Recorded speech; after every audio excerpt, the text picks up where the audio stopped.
here. There we go. Okay. We're recording now, just so everybody knows. Yeah, so I don't have any problem with you starting at the front for the first 10 or 15 minutes. And if everything seems settled, then taking a spot at the back if you're not having problems. I don't think there's an issue with that.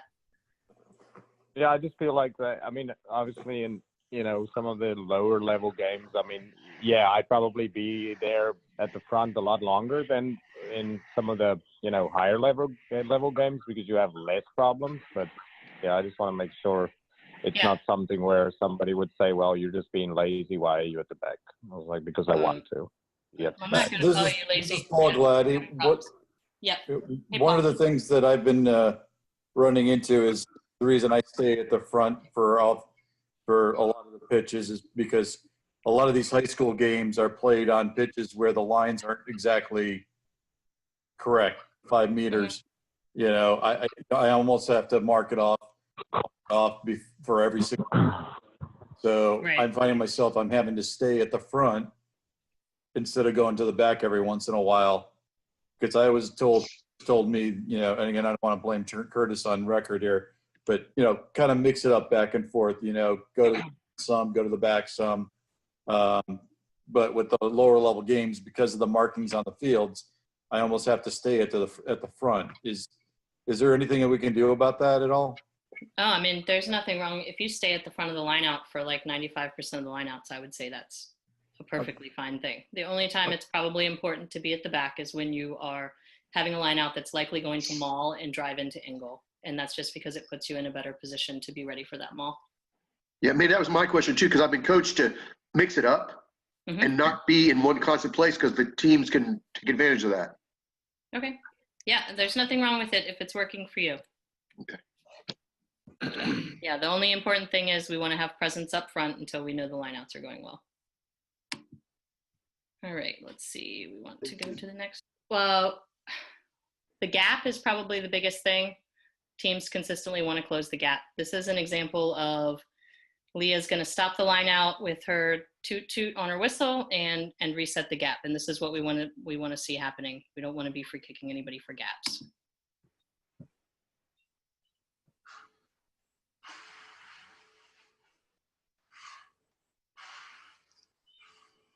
So that's it. Any questions? Everybody happy with that? Cool.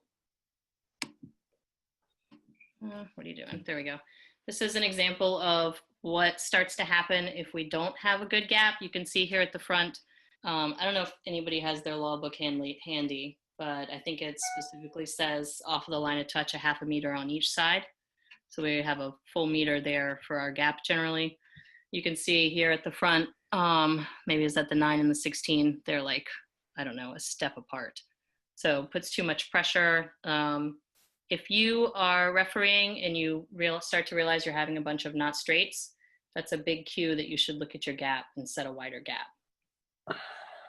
Amanda, this is a good picture here for an example of what I've been running into with all these high school football markings. Yeah. Pitch, but I noticed that she's standing at the back of the line out. So she also probably has real ARs. I won't swear to it though. Okay. So yeah, there may be a reason that she chose that spot. Here we go. So ball comes in, there's no room.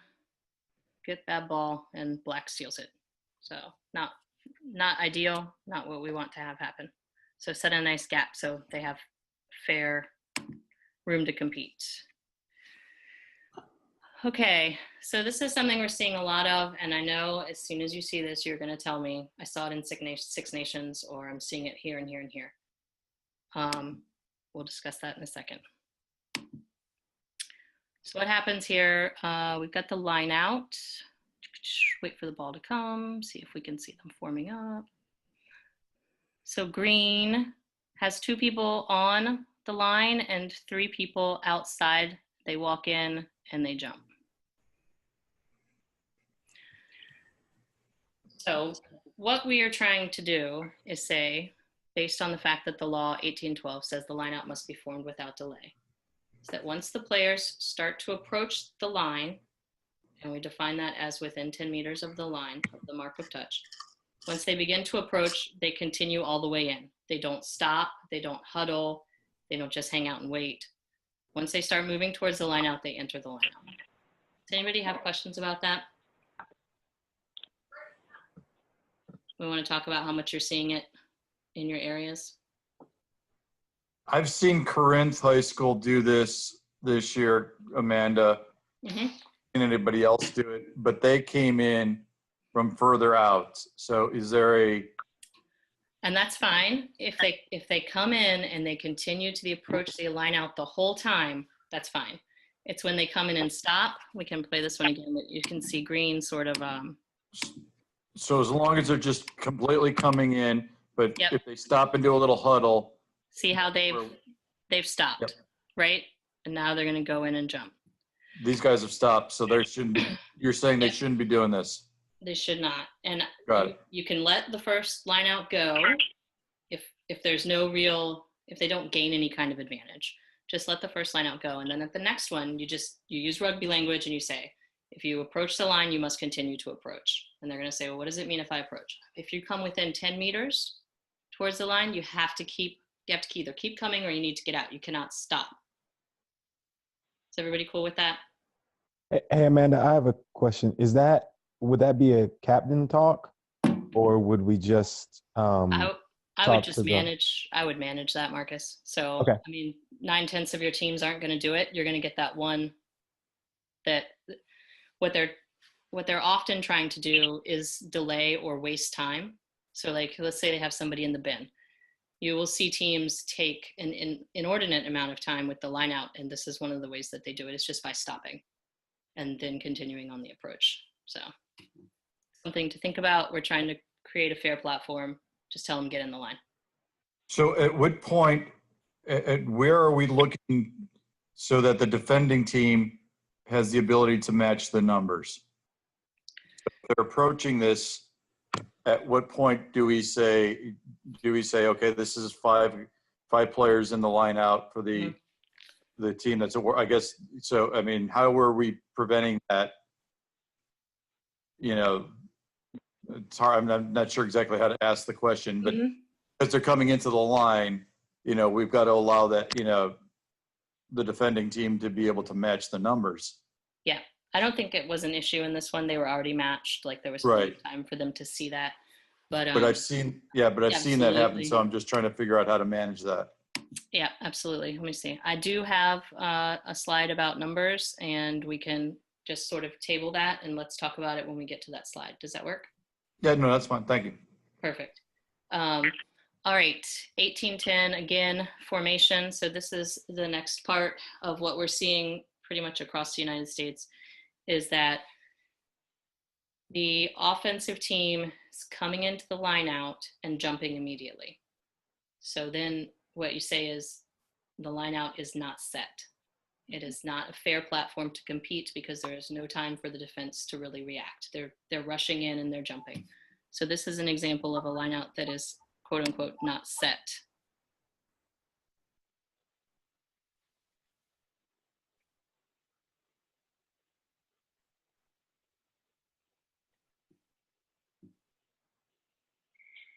So here comes blue. They're going to meander in. And then they jump immediately. He stops them, and he's dealing with something else. Their receiver's too far away. But now notice what has happened. Blue has left the line out. So if you have a line out that you stop to manage something, don't let them leave, because at that point they're leaving the line out, right? Which they're not supposed to do once the line out is set. So I would just say, no, back in, the line out was set. Now they're going to come in again and do it again, I think. Straight up.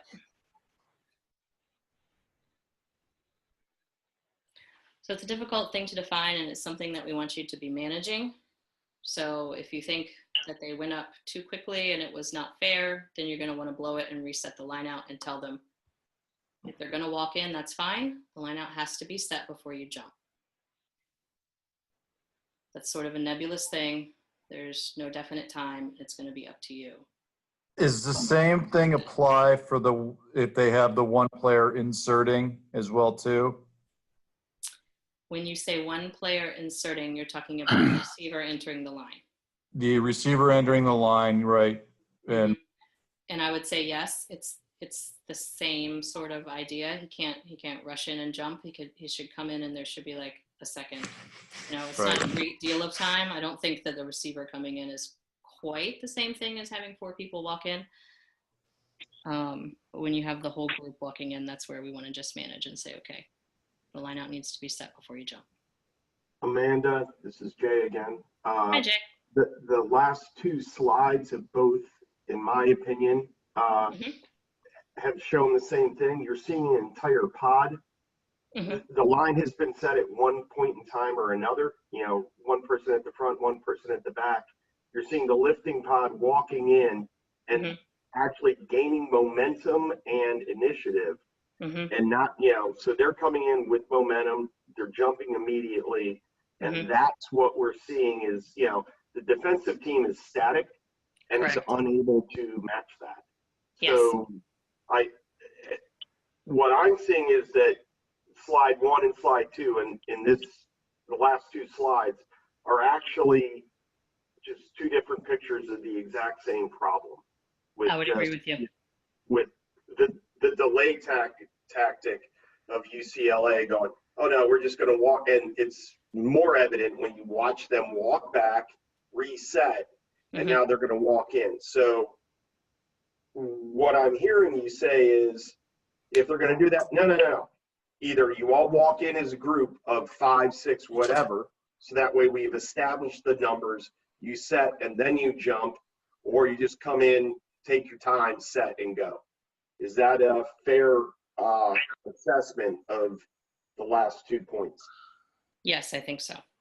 Thank you very much. Yeah, it's hard because of verbiage, but what you're saying sounds like what I'm trying to say. So, and this is all a management thing. We are not penalizing anybody. We are not, we're not having a problem. We're going to say to the team, the lineout needs to be set before you jump, and that's it, and they're going to say, what's that? And you're going to be like, just once you come in, there's going to be a second, and then you can jump. That's fine. They're going to be like, okay, if they continue to rush that movement or, come in and rush and jump, then you're going to have to go to a free kick. Hopefully it won't come to that, because we don't want to be free kicking things at the line out. It's just a way to start the ball into play. So just trying to get a consistent message across all the refs, because this kind of stuff's happening a lot. Does anybody have a question? I have a question, man. The last slide, once he stopped and those 3 players left the line out, Yes. shouldn't we tell them to continue to keep moving back beyond the 10 because they've left the line out? So technically they should never leave if they have an intent of coming back. If they're going to leave the line out, then yes, they need to leave all the way back to the 10. But that line out was already set, even though he was resetting it. They never should have left. Just to rerun that play is what they were doing. Well, actually, if they left, then he should not have let them come back in. Yeah. Hey, if you want to manage it that way, I'm fine with it. But one thing is, we also don't want to be like authoritarian, not nice people on the pitch either. Like, but wouldn't that solve the problem once you've left, you've gone? It would. Sure, it would. But also, like, we want them to like us, and we want to do a good job for everybody playing rugby, and we want to just create a fair and stable platform. We don't want to be mean, I guess. So that's up to you and the temperature of the match. All right, Amanda, I've got one more thing here, and this is one's really nitpicky. And of course, throw the Charlotte Rugby Club in here for the next one. So again, how about when they came in? So if they came in, the last 2 slides, they've gone up in the air. Right. If they come in now and then they do a slide back and a slide forward or anything to that effect, is that slide still back, considered? No, that would not be rushing. That would be. Okay. They are that's then what I was on that line, their line, and that's not a problem. It's when they come in and then rush in, you sort of got that movement across the line. And didn't go straight up versus, okay, got it. Just want to differentiate. Thank you. Yeah, no, that's a good question. Thank you. All right, so now we're going to go to numbers in the lineout, which is covered by 1813 and 1814. Who sets the numbers in the lineout?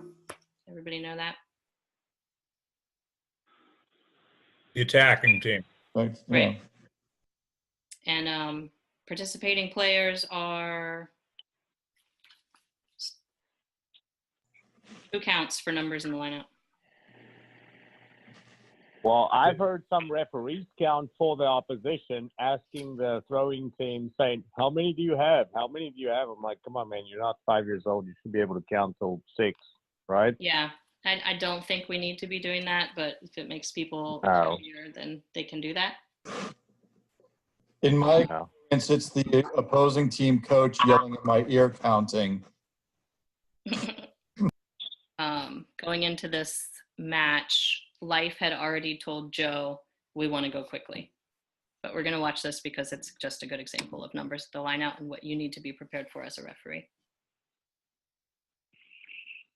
So we got 3 from Life and like 4 or 5 there, but they recognize it. They go back. They don't engage. Joe plays advantage because of the speed at which Life played the ball. I would say probably was just a play on situation, but Joe knew what Life was trying to do, and so advantage was the right decision for this on that day. Does anybody have questions? Yeah, Amanda. Mm-hmm. So this is an issue I'm more dealt with. I remember like up north, Georgetown had they love to go quick. So when you have a team that tells you before the game they want to go quick on every line out, my way of handling it was like, if you decide you're going to go 7 every line out, if you bring in 7, you can go whenever you want. But if you're going to bring in 3 or 4, I'll slow things down then. Is that a proper way to do with it, or should I let the defense take care of it themselves? So that's fine. You can absolutely stop, tweet, hold. They need to match. I think that's in the law book if we look at 13 or 14. Yeah, unless the throw is taken as soon as the lineout is formed, which is what has happened, what you're describing, then they have to match. So if it's taken immediately, the matching's meh, is the way I read that. Okay, Thoughts? Thanks. Yeah, I mean, feel free to whistle it and set it. Otherwise, just like we just saw with this one, you can just play through that. They're not engaging. There's no problem. Life's able to start the ball in. Which this is Dave. This point ties in with the earlier slides about why you want to have the line out set and not have people walking up. So that way the defense, because again, the fairness aspect, you want to give, the defense needs to have time to know how many are in the line out, and for that to occur, you need to make sure that time has been given, that the line out's set and clearly obvious to the defense, clearly obvious to you, and end of the day, clearly obvious to the fans that yes, there's 4 people in this line out. Everyone can see that, and so defense had the time. So this all kind of ties in together with given the time, set the line out. You shouldn't have issues with numbers, really, if time is being given because the line out's set. And so that way defense has time to match up and you don't have to deal with it. But if you're not managing the info from the earlier slides, the earlier info with people coming in and not setting the line out, then you will start to have issues with how many are in the line out. And then in a way, it's your management issue that caused further issues. Cool. Thanks, Dave. Does anybody have any more questions about numbers? I actually have a quick question since he brought it up about, and I apologize, and I'm asking thousands of questions, but it's because I played the game for 27 years and never knew the laws. So I thought I did, but Right. We all did that. So my question is, and I ran into this actually this weekend, where the team that was awarded the ball in the lineout was doing quick lineouts and quick throws, and the opposing coach, of course, was screaming that the line was set when his players were about 5 meters probably away from where the mark was and where I was standing. And I allowed the quick throw in because I didn't feel that they were in the line out, that they had set the line out. Mm-hmm. And I've looked in the laws, and I could have missed it easily. Is there a distance? There is. I think if I'm answering your question correctly, so if the line out is set, there can be no QTI. And for the line out to be set, we look at the beginning of Law 18. It's actually forming a line out. It's Law 1810. All right, let me move. Is that right? A minimum, so it's 1811 and 1810 combined. A minimum of 2 players from each team are required to form a line out. So unless you have 2 players from each team between the 5 and the 15, that line out is not set and a QTI can go off.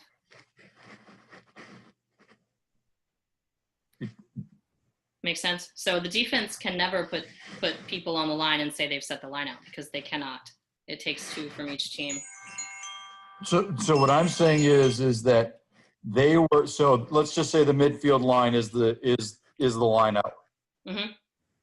The opposing team was about 5 meters away, Mm-hmm. walking at that point. No one was in the line.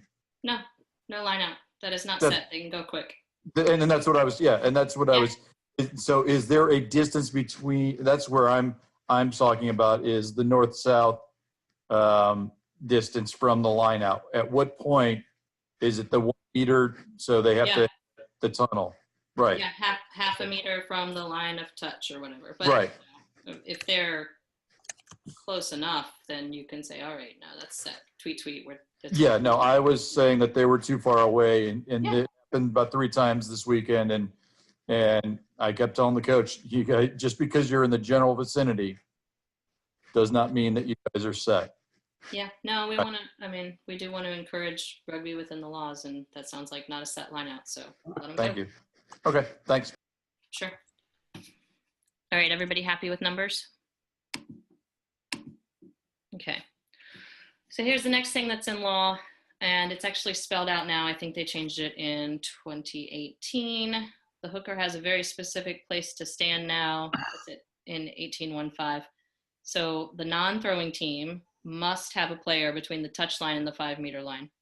Player stands 2 meters from the mark of touch on their team's side of the line out and 2 meters from the 5 meter line. So he's got to be 2 and 2. 2 and 2. So as you can see here, there is no hooker in the channel for black. So that is a reset situation where you, as the referee, say toot toot, black, put your hooker in the channel. And I think he might actually be there. He's just right on the 5. And you would just ask him to step up to 2 and 2.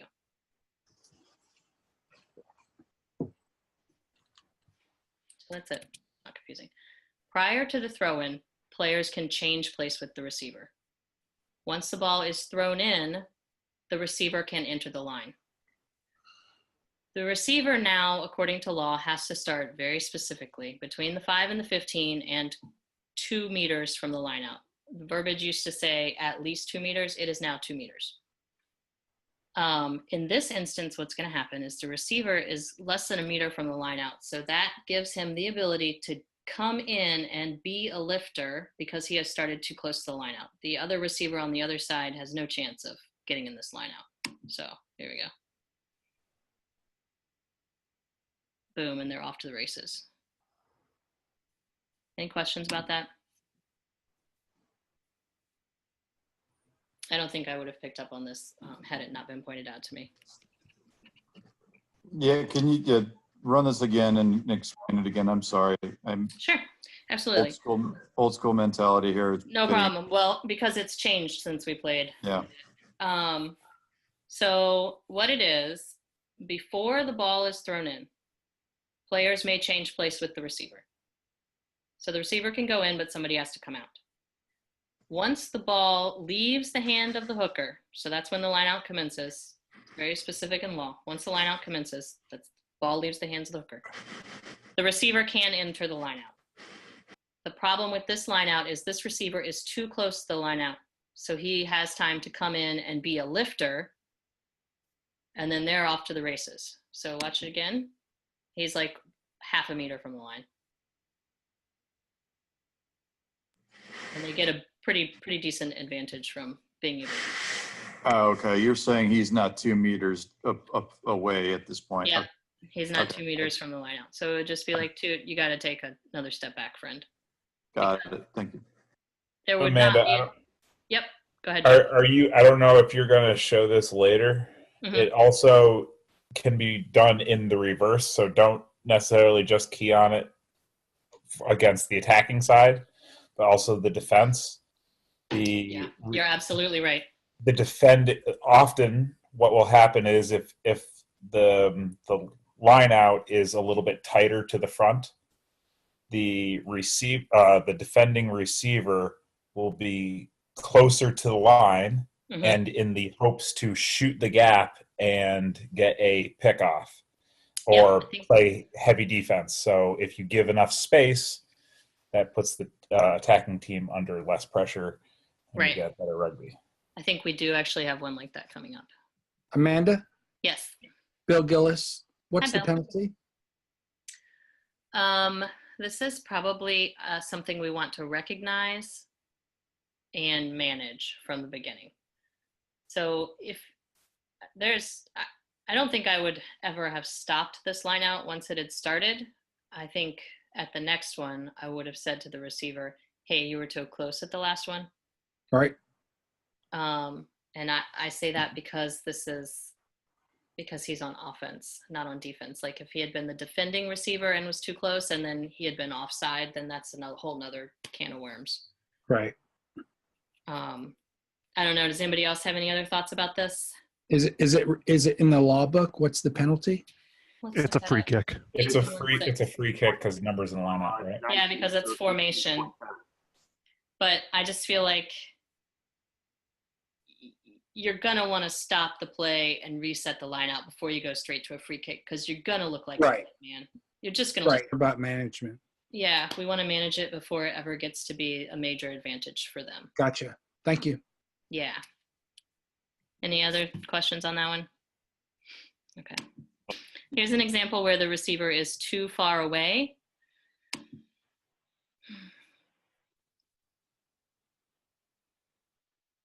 He doesn't really make a difference that he's too far away. In this one, I couldn't find a great example where it did make a big difference. But I just wanted you to be able to see. You can see him here, number 9, and he is way more than 2 meters from the line out. So we just want to get him in there where he's supposed to be. So, and line out law is confusing. And so we all need to be talking about it. We all need to be on the same page, and we need to be okay with this. This is what we're managing. These are the things that we're gonna free kick, and these are just automatic penalties. And if we're all on the same page, then we've got 3 states worth of rugby players who are happy. Right. Cheers. Yeah. Maybe. I'm with you. Okay. Amanda? Yes. Small question. I mean, just like at the first scrum, we set our expectations. I've been coached to my first line out, if not taken quick. I set the gap. Yep. And I say the first lifters keep the gap. I set the hooker where he's going to be. I set the back lines. Absolutely. If you do that in the first one, then you're done. Oh, that's great. Yeah. Good. Thanks, Mike.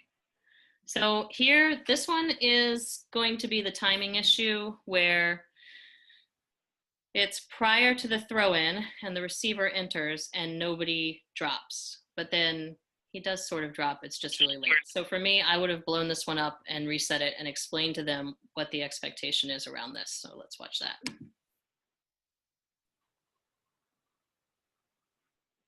Oh, he's already having to set the front. Our receiver must be over here off the screen.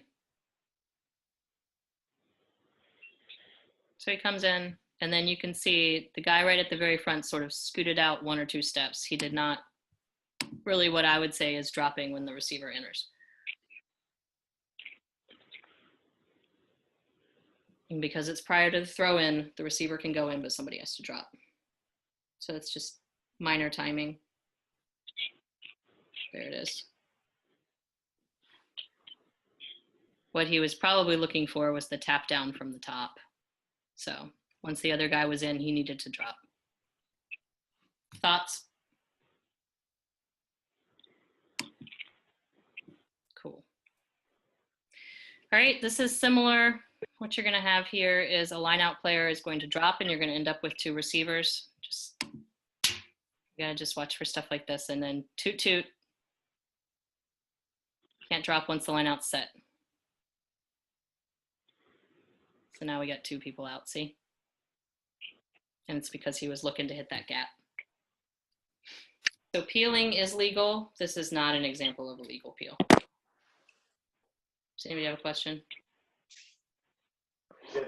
I think what they're trying to do there is he just went early. Had the ball been thrown in and he dropped back, that would have been a legal play.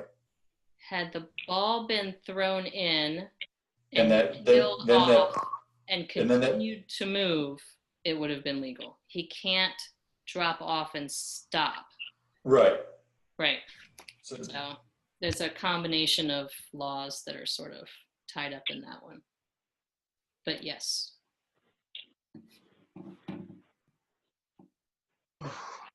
Anybody else?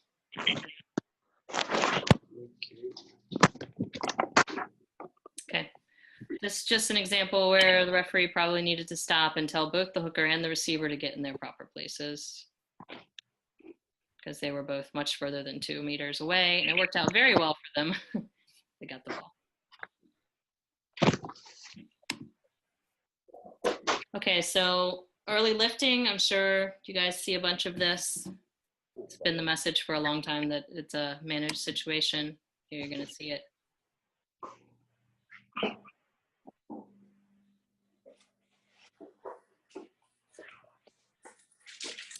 Black did the early lift there. You're allowed to feint, but you're not allowed to actually leave the ground unless you're getting the ball. You're not allowed to be lifted unless you're actually the person going for the ball. And again, that's a whistle, whistle. Hey, Black, you can't lift early. That's it. Here's the thing. If you're having a match with a bunch of early lifts, the one thing you have to watch is the hooker, because it's quite possible your hooker's doing the double pump. This guy does it pretty well. Oh, I'm throwing. No, I'm not. Now I am. And again, probably going to be a whistle, whistle. Hey, buddy, don't. Bring it back once, bring it forward once. Amanda, can you please review the double pump versus the fake and what's legal and what's not? I'm a little confused on that first one with the pink jersey. The referee here? The Yes, sir. Yes, okay. Ma'am. I didn't see a double pump here on this one, but we're talking about the early lift by Black.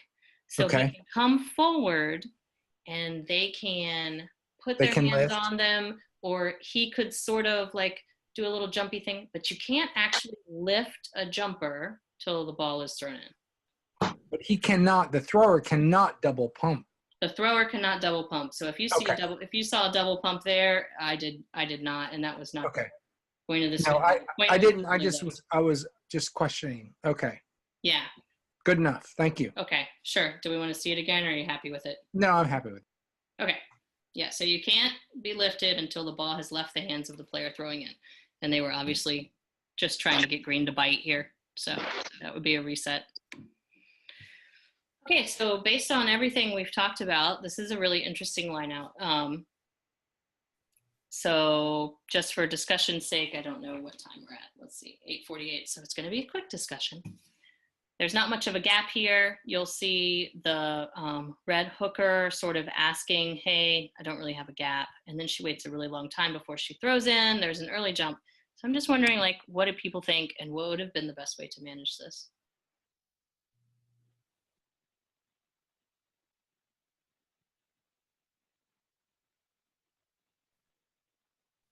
Blue's up early, they steal, and they're off to the races.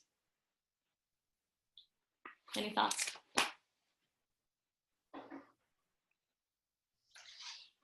Considering that the hooker is standing basically in line with her players, yeah.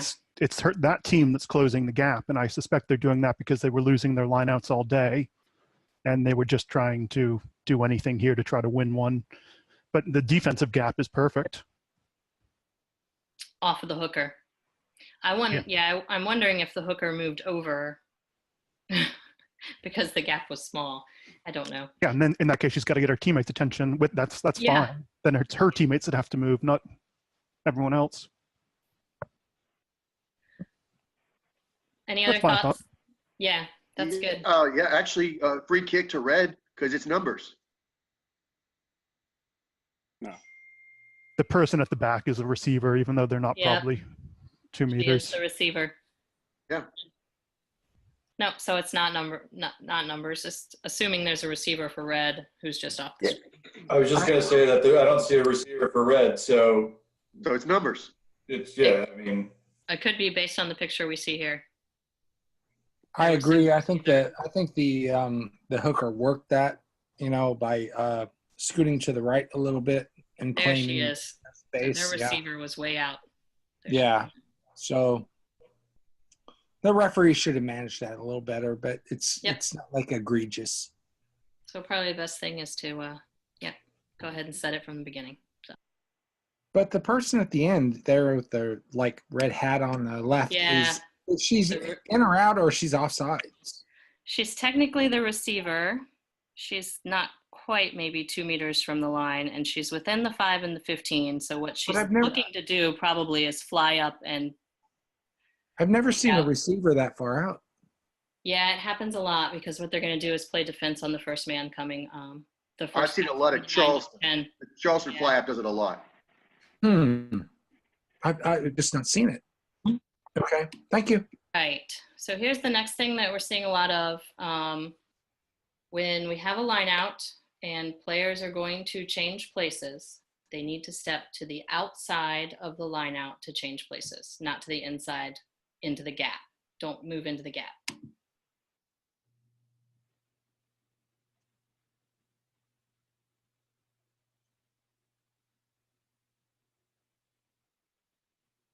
So there it was. You see 4 white.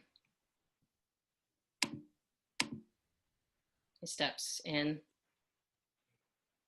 And again, that's just a whistle. Hey guys, if you're going to change places, step to the outside. Don't move into the gap. Everybody happy with that? Not seeing it around here yet. Okay. 18, 3, 1, and 3, 2. Interference. So black's going to step into the gap somehow. Let's see. There, 20 across the line. See it? And he's just being a nuisance.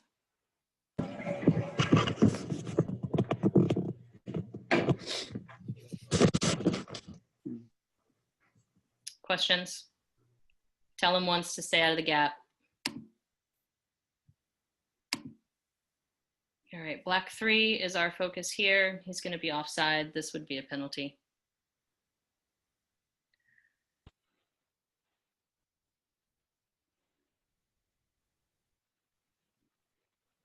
And that's just normal. We referee like this, but I figured as long as we were talking about it, we would talk about it. Here's one I don't know if I would have caught. You're going to see blue 6 go beyond the 15 before he's supposed to. And that sort of goes hand in hand with the way that we saw the receiver setting up at the end of the line in that previous one. And what they're trying to do is just go up on defense. So he's past the 15. The line was still on. So he should have been inside the 15. See him? Line's still on. He's past the 15. He's offside. All right. Whoa. Foul play, charging. See a fair bit of this. Somebody may need to mute. So you got 4 flying right into number 5 there on purpose. Trying to obstruct that jumper. Worked out pretty well for them. Pulling down the jumper, which we see regularly and I think we do a pretty good job with. Boom. Depends on how he lands, how you're going to deal with it. This guy appears to come down on his side, so a yellow card may have been warranted there. Was that straight? Was it straight? I didn't cue on that. Straight enough for me. Any other thoughts? Definitely not going to call not straight after he gets pulled down. No. Then we're in foul play dangerous territory. True. Okay, so talking about pulling down the jumper, we also have this new law here, or new interpretation, or it was an interpretation and now it's written in law, whatever it may be. But if you put a lifter up, you have to bring them down safely. So you'll see here, they actually use white 8 sort of as a weapon and throw him into the orange jumper. They should be penalized.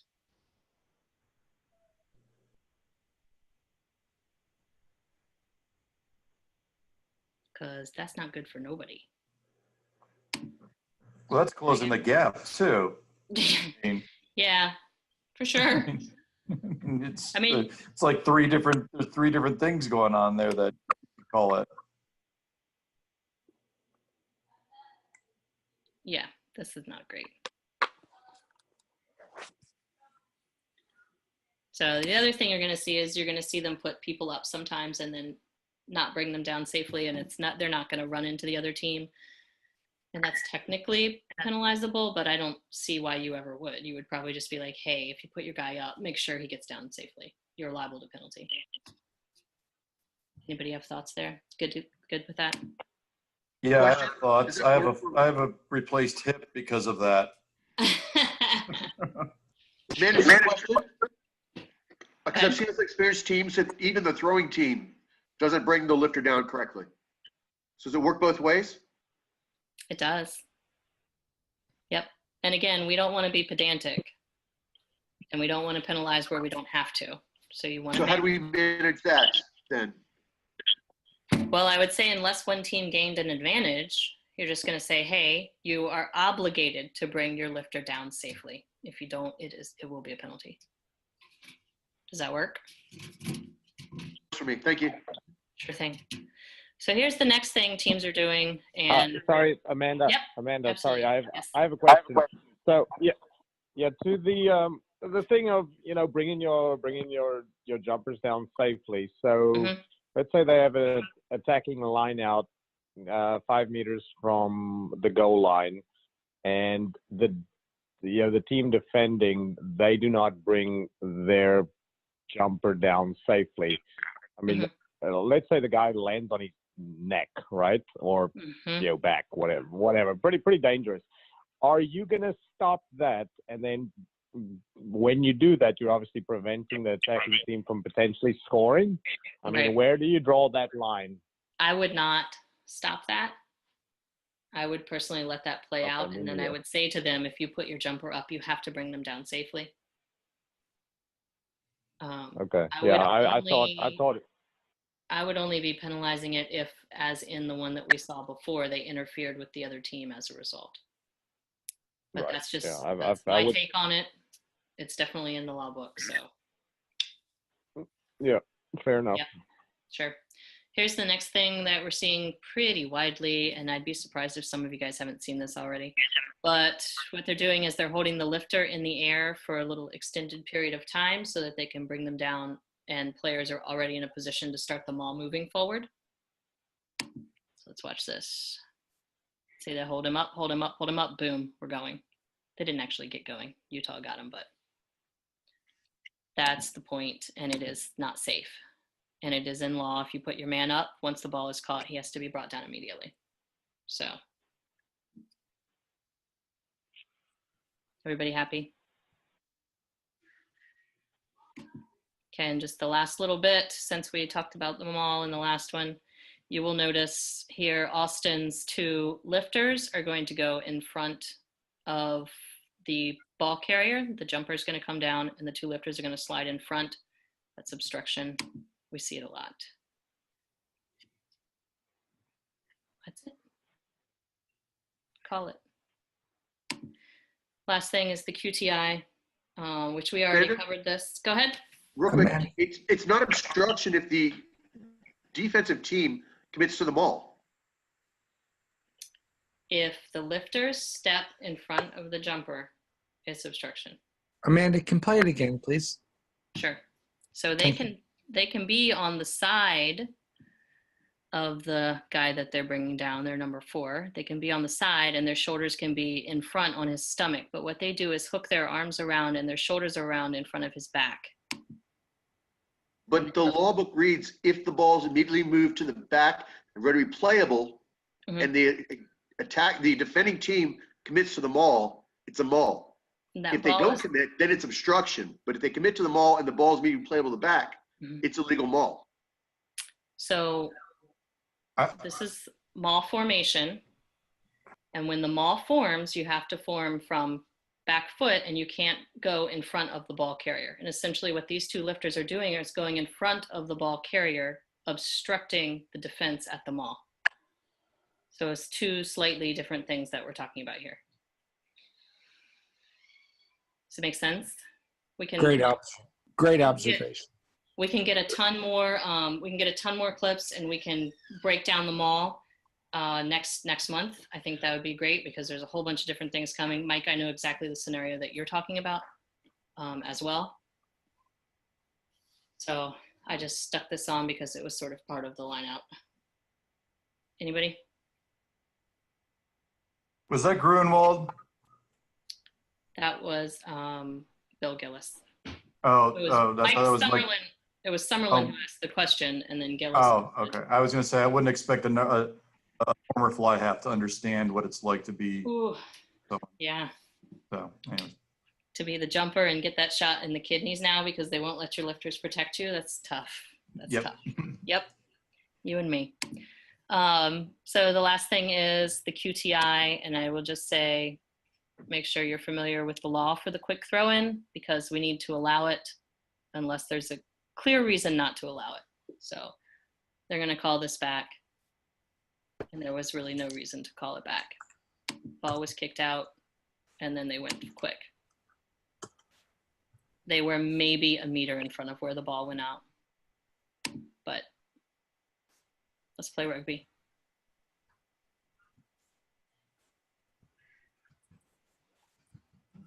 Cool. All right, we're out of time. 9:03. Good job, everybody. Any questions? Is everybody relatively happy? We're going to manage most of this stuff. We just need to be aware of it when we manage it, and we need to know what we're going to say to players and to their coaches when we're managing it. Cool. Awesome. Thank you guys all so much for being here. I appreciate it. Thank you, man. Thanks, Appreciate the effort. Thanks, Yeah. Amanda. Thank you for putting this all together. Absolutely. If there's other stuff you guys want to talk about, just let me know what, and we'll put it together. Cool. Bye.